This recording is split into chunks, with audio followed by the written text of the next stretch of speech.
Well, there's another good candidate for surgery.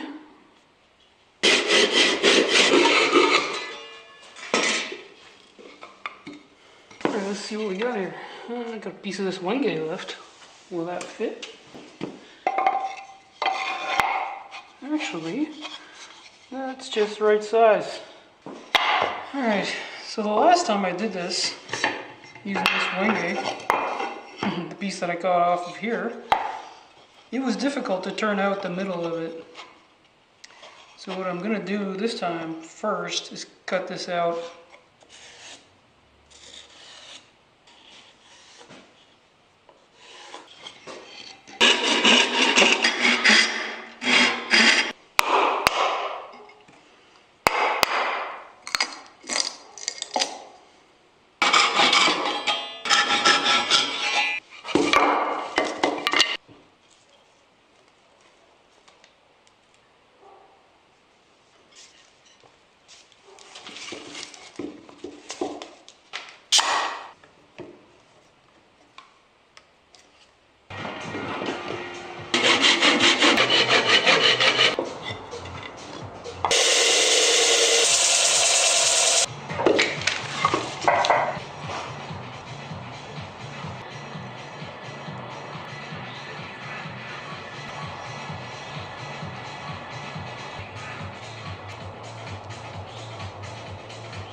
Except for these large cracks I had to fill with CA glue, this turned out pretty dang cool, I think. This is cherry and this is wenge. It was from a batch of small scraps I bought recently at a local hardware store. None of them were labeled and I'm not very good at identifying the wood. Okay, so it has some oil finish on it. I have to put several more coats on.